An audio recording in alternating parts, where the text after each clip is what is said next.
ರಮಣಶ್ರೀ ಪ್ರಶಸ್ತಿ ಸಿಕ್ಕಿದೆ, ಏನು ಅನಿಸ್ತಾ? ತುಂಬಾ ಖುಷಿ ಆಗ್ತಿದೆ ಸರ್.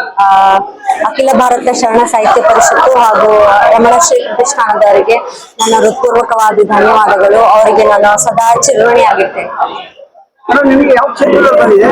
ನನಗೆ ವಚನ ಸಂಗೀತ ಕ್ಷೇತ್ರದಲ್ಲಿ ಬಂದಿದೆ ಸರ್. ವಚನ ಸಂಗೀತ ಸಾಹಿತ್ಯ. ಹೌದು. ಯಾವ್ದಾದ್ರು ಒಂದು ಗಾಯನ ಪ್ರಸ್ತುತಿ ಪಕ್ಷಿ ಮೇಡಮ್. ಅಳಿ ಸಂಕುಲವೇ ಮಾಮರವೇನೆ,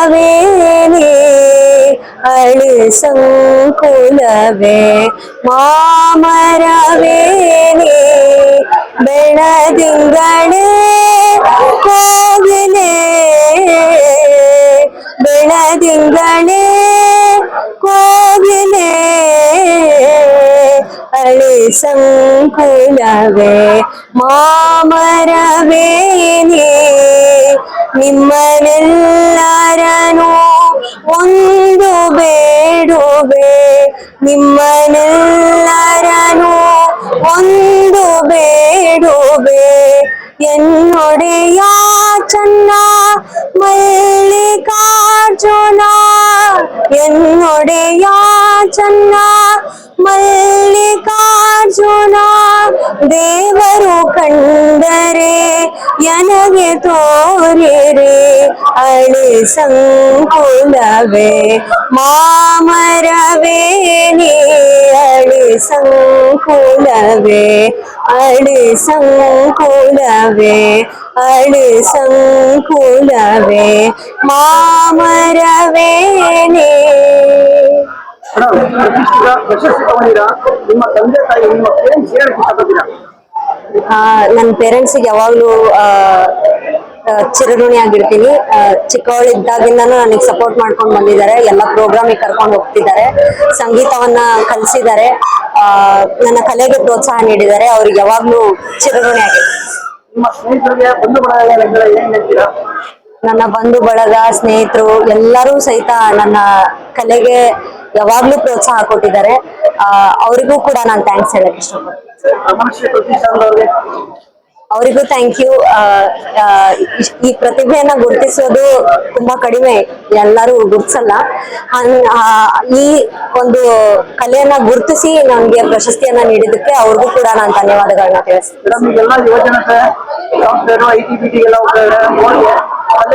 ಸಂಸ್ಕೃತಿ ಸಾಹಿತ್ಯ ಬಹಳಷ್ಟು ಕನ್ನಡ ಮಾಡಿದ್ರೆ ಹೆಣ್ಮಕ್ಳಿಗೆ ಯುವಜನತೆಗೆ ಒಂದು ಸಂದೇಶ ಏನ್ ಹೇಳಕ್ ಇಷ್ಟಪಡ್ತೀರಾ?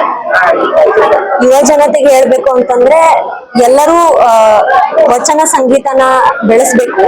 ನಾವು ಬೆಳೆಸಿದ್ರೇನೆ ಮುಂದೆ ಬರುವಂತ ಪೀಳಿಗೆಗೆ ಗೊತ್ತಾಗುತ್ತೆ. ಅಂದ್ರೆ ಸಣ್ಣವರಿಗೆ ಇನ್ನೂ ತಿಳಿಬೇಕು, ವಚನ ಅಂದ್ರೆ ಗೊತ್ತಿರಲ್ಲ ಕೆಲವೊಂದಿಷ್ಟು, ಎಷ್ಟೋ ಜನಕ್ಕೆ ಗೊತ್ತೇ ಇರಲ್ಲ.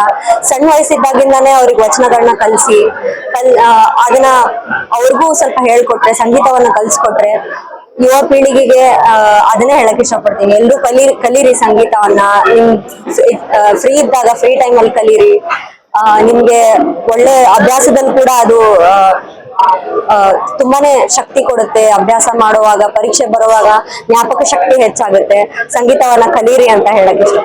ನೀವು ಶಾಲಾ ಕಾಲೇಜಿಗೆ ಹೋಗ್ಬಿಟ್ಟು ಮಕ್ಕಳಿಗೆ ಏನಾದ್ರು ಒಂದು ಗೈಡೆನ್ಸ್ ಕೊಡ್ತದೆ, ಖಂಡಿತ ಸರ್. ಆ ಒಂದು ಅವಕಾಶ ಸಿಕ್ಕರೆ ನಾನು ಹೋಗಿ ಖಂಡಿತವಾಗ್ಲೂ ನಾನು ಗೈಡೆನ್ಸ್ ಕೊಡಕ್ ಇಷ್ಟ. Thank you. ಪ್ರಿಯಾಂಕಾ ಪ್ರವೀಣ್ ಹಾವೇ.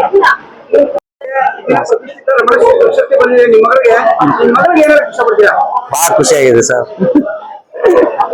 ಬೇರೆ ಈಗಿನ ಯುವಜನತೆಗೆ ಏನಾದ್ರು ಹೇಳಿ.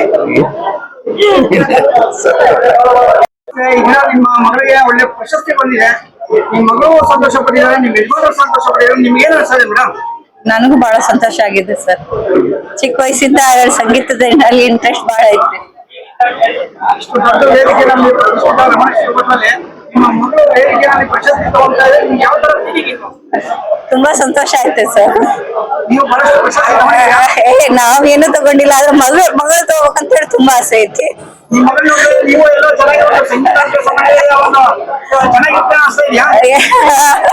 ಅವ್ರು ಅನಿಸುತ್ತದ, ಈಗೇನ್ ಮಾಡಕ್ಕಾಗುತ್ತೆ.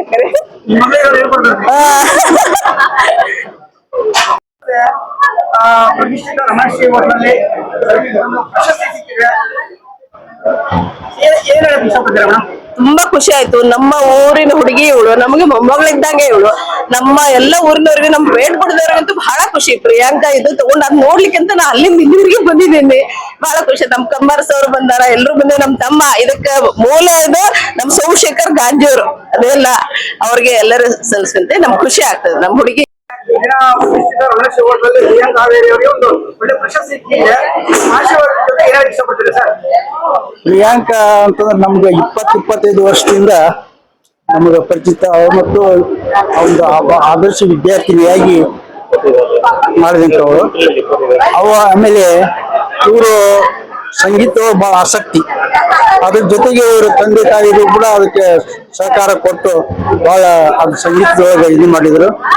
ಈ ಒಂದು ಚಿಕ್ಕ ವಯಸ್ಸಿನೊಳಗೆ ಒಳ್ಳೆ ಸಾಧನೆ ಮಾಡಿದ್ದಕ್ಕಾಗಿ ಒಂದು ಪ್ರಶಸ್ತಿ ಸಿಕ್ಕಿದ್ದು ಬಹಳ ಎಲ್ಲರಿಗೂ ಆಶ್ಚರ್ಯ ಮತ್ತು ಆನಂದ ಆಗಿದೆ. ಇಂಥ ಪ್ರಶಸ್ತಿಗಳು ಇನ್ನೂ ಹೆಚ್ಚಾಗಿ ಸಿಗಲಿ, ಇವರ ಶ್ರಮಕ್ಕೆ ತಕ್ಕಂತೆ ಒಂದು ಫಲ ಸಿಗಲಿ ಅಂತ ನಾನು ದೇವರಿಗೆ ಬೇಡಿಕೊಳ್ತಾ ಇದ್ದೀನಿ. ಮತ್ತು ಸೋಮೇಶ್ವರನ ಕೃಪೆ ಸದಾ ಪ್ರಿಯಾಂಕಾ ಮೇಲೆ ಇರಲಿ ಅಂತ ನಾನು ಶುಭಾಶಯನ್ನು ಕೋರ್ತಾ ಇದ್ದೀನಿ.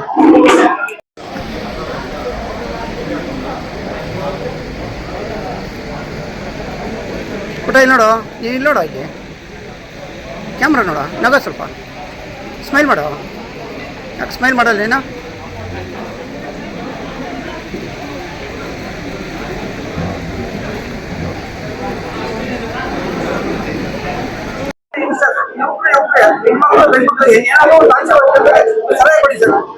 ಇಂದಿನ ಯುವಕರು ಸ್ವಲ್ಪ ದಾರಿ ತಪ್ತಾ ಇದ್ದಾರೆ. ಯಾಕಂದ್ರೆ ಮನೆಯಲ್ಲಿ ಹಿರಿಯರು ಹೇಳಿದಂತ ಮಾತುಗಳನ್ನು ಕೂಡ ಕೇಳೋದಿಲ್ಲ. ಆಮೇಲೆ ನೀತಿ ನಿಯಮಗಳು ಕೂಡ ಅವ್ರಿಗೆ ಗೊತ್ತಿಲ್ಲ, ಪಾಲಿಸ್ಬೇಕನ್ನಂಗಿಲ್ಲ. ಅವೆಲ್ಲಗಳನ್ನ ಒಂದು ಸಂಸ್ಕಾರ ಸಂಸ್ಕೃತಿಯನ್ನು ಕಲಿತುಕೊಂಡು ನಡೆದ್ರೆ ಅವ್ರ ಜೀವನದೊಳಗೆ ಒಳ್ಳೇದಾಗುತ್ತೆ. ಅದಕ್ಕೆಲ್ಲ ಮಕ್ಕಳು ಈ ಒಂದು ಹೆಚ್ಚಿನ ಯಾವುದೇ ಚಟಗಳ ಬಗ್ಗೆ ಆಚಾರ ಮಾಡಿ ಅವುಗಳ ಒಳ್ಳೆಯವುಗಳನ್ನ ನಾವು ಅಳವಡಿಸಿಕೊಂಡು ನಾವು ಅವುಗಳ ಅನುಸರಿಸಿ ಹೋದರೆ ನಮ್ಮ ಜೀವನ ಸುಖಕರವಾಗುತ್ತೆ ಅಂತಕ್ಕಂಥ ಮಾತನ್ನ ಈ ಸಂದರ್ಭದಲ್ಲಿ ನಾನು ಹೇಳಿಕ್ಕೆ ಇಚ್ಛೆ ಪಡ್ತಾ ಇದ್ದೇನೆ. ಮತ್ತು ಮಕ್ಕಳೆಲ್ಲರೂ ಒಳ್ಳೇದಾಗಬೇಕು. ಒಂದು ಸಾಹಿತ್ಯ ಮತ್ತು ಶಿಕ್ಷಣದ ಬಗ್ಗೆ ಹೆಚ್ಚಿನ ಒಂದು ಅನುಕರಣೆ ಮಾಡಬೇಕು. ಮನೆಯಲ್ಲಿ ಹಿರಿಯರ ಒಂದು ನಿಯಮ ನೀತಿಗಳನ್ನು ಪಾಲಿಸಬೇಕು. ಅಂದ್ರೆ ಅವರ ಜೀವನ ಸುಖವಾಗುತ್ತೆ ಅಂತಕ್ಕಂಥ ಮಾತನ್ನು ಈ ಸಂದರ್ಭದಲ್ಲಿ ಹೇಳ್ತಾ ಇದ್ದೀನಿ. ಇವತ್ತು ಪ್ರಿಯಾಂಕಾ ಕಾವೇರಿ ಅವರಿಗೆ ಒಂದು ಪ್ರಶಸ್ತಿ ಸಿಕ್ಕಿದೆ. ಅವರಿಗೆ ಆಶೀರ್ವಾದ ಜೊತೆ ಏನ್ ಹೇಳಕ್ ಇಷ್ಟಪಡ್ತೀರಾ ಸರ್? ಇದನ್ನ ನೋಡಿ ತುಂಬಾ ಖುಷಿ ಆಗುತ್ತೆ ನಮ್ಗೆ. ಯಾಕಂತಂದ್ರೆ ಪ್ರತಿಭೆ ಸಿಕ್ಕ ಪುರಸ್ಕಾರ ಇದು, ಅವ್ರ ಪ್ರತಿಭೆ ಸಿಕ್ಕ ಪುರಸ್ಕಾರ. ಹಾಗೆ ಇವ್ರು ಬೊಮ್ಮಾಯಿ ಸರ್ ಹೇಳ್ತಿದ್ರಲ್ಲ, ಆಮೇಲೆ ಬೊಮ್ಮಾಯಿ ಅವರು ಮತ್ತೆ ಇವ್ರು ಹೇಳ್ತಿದ್ರಲ್ಲ, ಏನಂದ್ರೆ ವಿಶ್ವೇಶ್ವರ ಭಟ್ ಹೇಳ್ತಿದ್ರಲ್ಲ, ಆ ತರ ಆಗಿಲ್ಲ ಇದು. ಅವ್ರ ಪ್ರತಿಭೆಗೆ ಸಿಕ್ಕ ಒಂದು ಪುರಸ್ಕಾರ. ಅವ್ರು ಚೆನ್ನಾಗಲಿ, ಇನ್ನೂ ಉತ್ತಮವಾದ ಪ್ರಶಸ್ತಿ ಸಿಗಲಿ, ಅವ್ರಿಗೆ ರಾಜ್ಯೋತ್ಸವ ಪ್ರಶಸ್ತಿ ಸಿಗಲಿ ಅಂತ ನಾನು ಹಾರೈಸ್ತೇನೆ.